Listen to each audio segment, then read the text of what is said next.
Previously on Jester Jesters Goes Viral.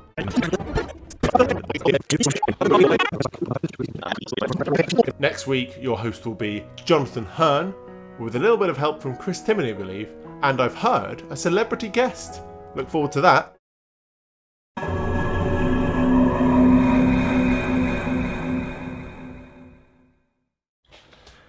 You're watching what we're currently calling Jester Jesters Goes Viral. I call myself Jonathan Hearn. We're putting this out at about 8 p.m. on Monday the 23rd of March 2020.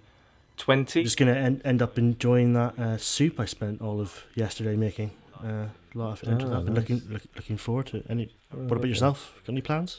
I'm hiring a van. I'm going to drive that. Oh, okay. Another van escapade. That sounds like fun. Yeah. Hello and welcome to episode 17 of Jester Jesters Goes Viral. We thought it'd be nice to do a bit of a commentary over some of the episodes that we've done. Yes, everything so far. So we've done. I should probably say that I'm Chris Timoney. Hello. Oh yeah, I'm Jonathan Hearn. We just saw the intro to episode 1. That was me in my dressing gown. Yep, the very first episode. How did that all come about for the people at home? Well, I asked. I think basically, I asked my mum for a dressing gown. Yeah. Some years ago. Oh, it's ages ago now. Oh, sorry. How did the the episode? Oh, sorry. Jesters. Of course. We'll come back to the dressing gown. That does sound quite we good. run an open mic night, a comedy open mic night, downstairs at the Betsey Trotwood in London. I don't know if you remember, but in March 3 months ago, the pubs closed. That was very sad because time. of the. Oh, this is a clip from the film Perfume. Great film. A lot of nipples, yes, and I had to painstakingly cover every single nipple in this. Took some time, and it was quite interesting. Indiscriminately so as well. You seem to have managed to blanket, carpet bomb the nipples. Yeah, I've covered all nipples. Censorship. No bum cracks though. Looks good. But I mean, basically, I was sat there, frame by frame. Actually, I should just at this point before I forget, just wanted to say to the people watching at home, not just a commentary of all 16 episodes that we've done so far, but this is also episode 17 of Jester Jesters Goes Viral. I think we should probably say what this is. It's yes, we've done we're doing an online version of the night since the pubs closed, since some lockdown. Basically, we get some submissions from you. We showcase those. Don't necessarily watch them first to kind of keep it a surprise with all the risks that's involved with that. But it kind of keeps the spirit of the night going, I think. And then put it out online and watch it as it goes out. So that's the first time we've seen the submissions ourselves at that point. It's quite exciting. So get them in while you can, because we don't know how many of these shows we have left. Oh, there's a stand-up clip from Jenny Collier. That's the kind of thing we were telling people they could send, stand-up clip. And they never did again. I think there's some later episodes with them. Oh yes, yeah. Yeah. I've actually forgotten a lot about all of this. This is your 8 days piece from the first episode. Yes, there's an interesting fact about this is the first time I had used an editing program in about 10 years, and I did everything with a phone. So that's actually moved on now, because we're looking at the end of that episode 1, which is just a frozen image of me with a web address. Very interesting clip. Yes. I think I just couldn't be bothered to do any more filming for that first episode. And this is episode 2. This was you were hosting this one, and we can this the apology. Yes, there was an interesting story with that. It literally had a run-in with some bees, which delayed the broadcasting of this episode by a day, which was very, very vexing for all. I mean, there was some and the infographic now. That was one of the first. I literally spent about £1,000 worth on upgrading my equipment because I only had the phone beforehand. So just took out a small loan and bought some stuff, and thought it'd be quite. Oh, and we're on to that's me. This is my bit, wasn't it? Oh yes, I'm wearing my shit shirt. The old shit shirt. It's a good shirt. Thank you. This is oh yes, I remember this. This is possibly the first bit of singing from me, so we might as well up the volume and have a listen to this. Let's give this a listen. Singing about some actresses. Helen Mirren, Rachel Weisz, Rachel Weisz. Who's Rachel Weisz? I don't remember singing about. Well, you know who she is. She's in loads of films. I remember Helen Mirren. I know who. Obviously know who she is. Loads of films. She's. I think she was in Le Chocolat. No, that was Juliette Binoche. Who the hell's Rachel Weisz? Anyway, we should probably bring on the first act of the night. So I hope you're sitting comfortably, Drinking comfortably. Open up a nice bottle, box, barrel bath of wine, and enjoy our first act as we welcome them to the screen. It's...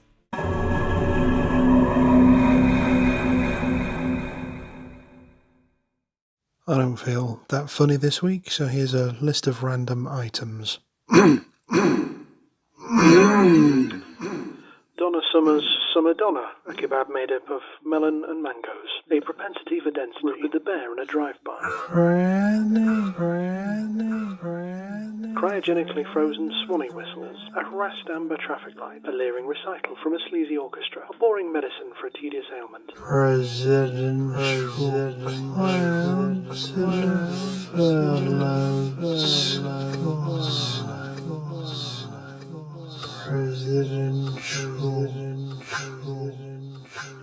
Presidential clouds in a furloughed sky. Receipts for the cash purchase of a marzipan armament. Receipts for the cash. A glad-handing bandstand. A tampered with nappy. An ill-tempered embezzlement. A beautiful pulmonary embolism. A chariot of balanced Allens in a baptism chasm. Clandestine apologies whispered. Clandestine apologies whispered.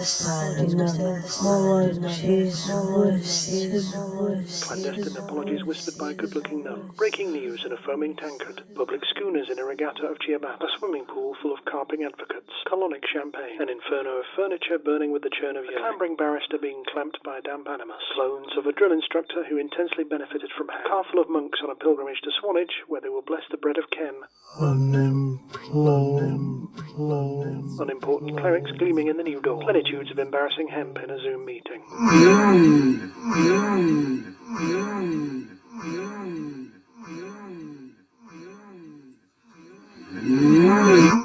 That's all. Might just do another word salad next week. Black Lives Matter. Right, so this is the beginning of episode 3, I believe. Yours, isn't it? Yeah, that's right. I was hosting this one. I started with a cold open of running in the park. It was the first time that we... you started off the live action. It was kind of a definite spike in production values. And this is my bit, which is an interesting story behind this, because it's a... I've always wanted to do a Jack and Nori approach to a monologue, and had all these pictures. We're on to... Looks like we're on to episode 4 now. That's one of mine. This is one of mine. Yeah. I'm pretty happy with this one. Interesting story. This introduction was an homage to Andrew Tarkovsky's Stalker. Oh my God, Sunglasses Guy. That's the first time we see Sunglasses Guy. Yeah, he was a bit of a one-off character. The interesting story behind this as well, because what I was trying to do was, wouldn't it be funny to self-sabotage your own night that you had... Okay, we're on to me. I'm talking to camera now. That must be one of my bits. That's this is the Pink Floyd bit, isn't it? Yeah. I remember that. Yeah. Oh, actually, I remember that. I do some impersonations here, so let's lift the volume. Have a listen to that. Okay. Well, we should get another drink to rule out madness. By the way, that last look there was Rachel Weisz. Here it is. Well, we should have another drink so that we can rule out madness. Who is this Rachel Weisz? I've mentioned her again. I don't even recognise her. You know who Rachel Weisz? She's been in loads of films. I've never heard of her. Loads of films. She's been in. I think she was in 3 Colours Blue. No, it was Juliette Binoche. She's been in loads of things. Absolutely no idea. Actually, we should probably bring on another act, getting ahead of ourselves here. Yes, of course. So yeah, let's bring on the next act. So please welcome to the screen Our next act.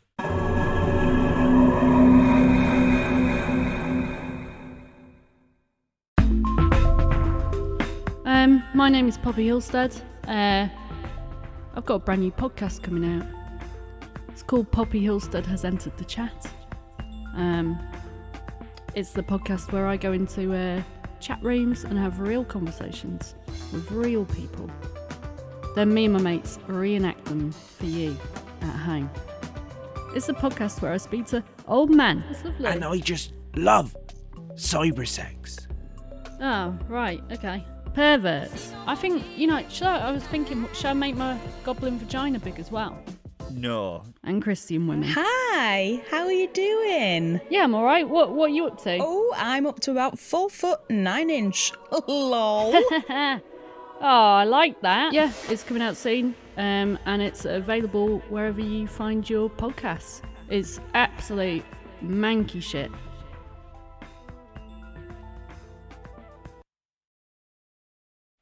Right, so this is Sadie Gibson. I think this is the first time Sadie sent in a load of sketches. Very funny.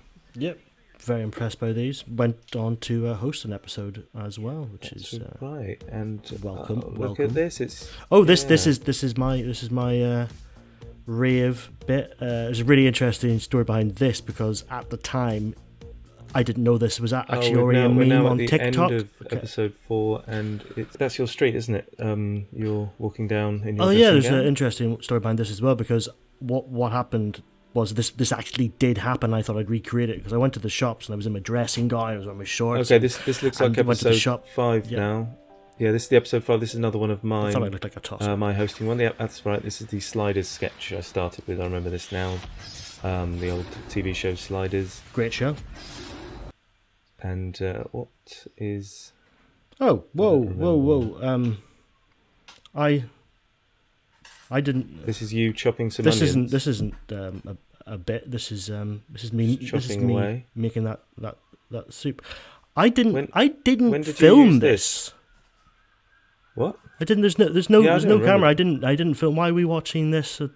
How is this even possible? Fuck, that's weird. That is okay. I tell you what. Let's bring on another act. Let's do that.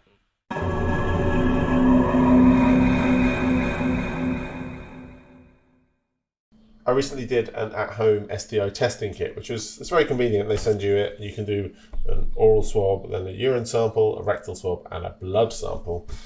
Now, most of those I thought would be okay, although the oral swab I was going to throw up. It was a bit weird to urinate into a little pouch or keep it. I haven't done that for years. Blood sample, you have to prick your finger and then milk blood out of it, which is an interesting experience. The rectal swab that I was really particularly not looking forward to. Now I was reading over this, and it says that the samples are tested. The urine's tested for chlamydia and gonorrhea, the oral swab for chlamydia and gonorrhea, the rectal swab for chlamydia and gonorrhea, and the blood for HIV, syphilis, and Hep B. It feels like they're really over-egging the chlamydia and gonorrhea angle there. Like, I'm already doing the urine and the oral swab. Like, do I have to do the rectal swab? But I guess those are the places that things go into or have things put into them. So it's maybe that's that they need to test all of those. Though, for me personally, the rectum has generally been a one-way street. But, I understand. They need to test it. They want to be sure. I get it. So I did it. So, yeah, this is the instructions. Here's your number 4. It says, find a comfortable position and insert the swab 2 to 3 centimetres into your rectum. I tried that, but I could not find a comfortable position because there was a cotton swab 2 to 3 centimetres inside my rectum. So I half did that one. Then it says to gently rotate the swab 5 to 10 times in large circles around the inside of your rectum. There's 2 points I want to bring up about that. Gently rotate the swab. I was only ever going to do it gently. there was never in my mind to vigorously rotate that. And then in large circles inside your rectum, like, I gave it a go, but doing it gently, I could only do fairly small circles. Like that was the best I could manage on that. But yeah, I mean, I guess it is necessary to do the rectal swab. But I have had experience of this before with doctors. I had a few months back. I wiped and saw blood, and that's one of those things they have on bus shelters. Like, go and see a fucking doctor. That's a serious thing. So obviously I ignored it. And then a week later it happened again. And I thought, okay, I definitely should. I'm probably going to die if I don't go to the doctor. So I was quite worried. Made an appointment, went to my GP. And she said, oh, it's fine. At your age, with your medical history, it's fine. There's nothing to worry about. I wouldn't be worried at all. So I was sort of reassured, but still, I felt like she was being flippant about it. And I was like, you're definitely sure so I don't need to worry about this at all. And she gave a little sigh. Do you want me to examine you? And no, I mean, not if it's not absolutely medically necessary. I don't want you to stick your finger at my anus. But yeah, I mean, she didn't seem like she wanted to do it, but she seemed like concerned that I might want her to do it. I guess they do get people coming in who get their kicks out of having doctors penetrate their anus, I guess. It's not really fair on the doctor. I had the other experience I had similar to that, as I went to have my balls scanned, and there's a guy doing it in the ultrasound room, and he's about the same age as me, and he sort of applied the gel and scanned round, and the whole time he was doing it, he looked pretty glum. I looked pretty glum. It wasn't a very excited scene. Neither of us seemed particularly comfortable about the situation. I thought that was a bit weird, because I was thinking surely he does this all day, but then I realised he's an ultrasound technician, so most of what he does is probably expectant mothers coming in, and he's scanning and showing them their baby for the first time, and it's kind of this wonderful moment. Instead, for us, it was just me and him clapping my balls as he scanned around looking for cancer. I don't have any STIs. You're still going. To be honest, it's like one of those ASMR videos are getting quite into it. It's it's a lot of chopping with no talking. Is it boring you? I'm still watching it. It was. To be fair, it was a big soup. Right. French onion, which it's a lovely soup. Yeah. If you've ever had that, the main ingredient is stock, followed by onions. You have to get them very very fine indeed. This is why you're chopping all the onions. Oh, what? Well, that's a van. That's me. Well, and what was the idea behind this shot? What episode was that from? I don't remember. I don't remember doing this. This is tomorrow. Well, you look good. Oh, cheers. This is tomorrow. This isn't. How have you managed to film tomorrow? I don't know. It's pretty. The GoPro. It's pretty. Oh my god. That's us. This is tomorrow. Now? No. Hello? When did we film that? We're not filming this. That was like a few seconds ago. Well, we look good. We do. Thank you. But there's no camera. If there was a camera, it'd be right there. Yeah, it would be sort of there-ish, wouldn't it? This is getting very bizarre. It's not that. No. So. Should we just bring on the next act? Yeah. And figure out what's Okay. So final act. Please welcome. Final act. Welcome to the screen. Our next act.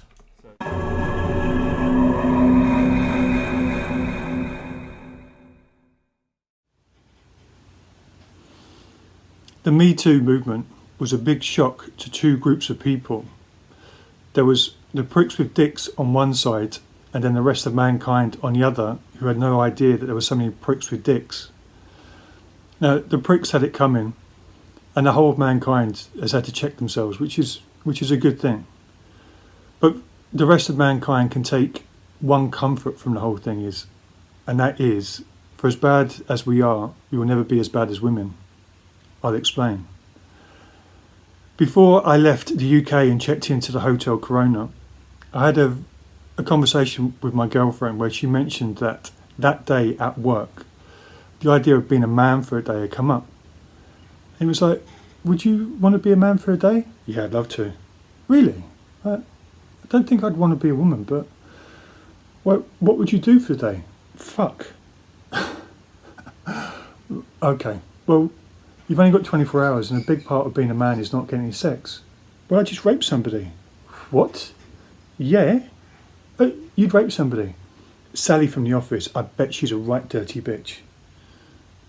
Now, I spoke to 4 women after that. And I asked them individually, 1, would you like to be a man for a day? Yes.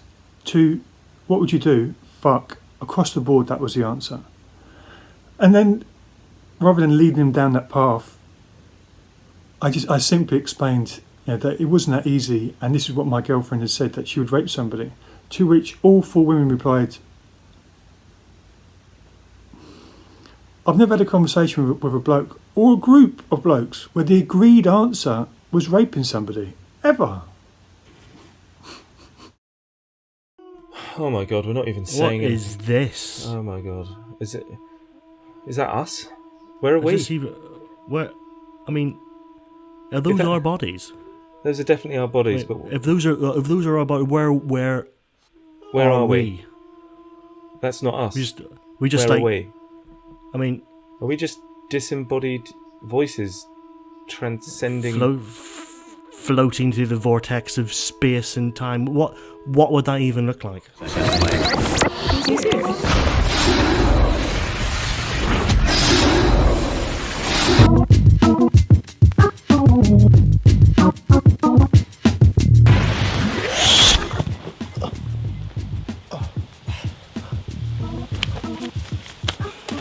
Where are we?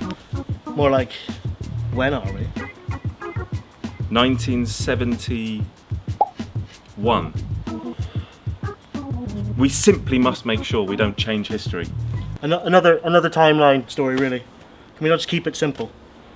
No one watches this. Why put in the effort? If I had any advice to give to anybody, just don't bother. Don't get in front of a camera. It's absolutely pointless. Just get 0 feedback. Just don't do it. Rachel! Who? Celebrity special guest. Next week's show will be hosted by Sadie Gibson. Who will be reenacting Ben-Hur. Ben who?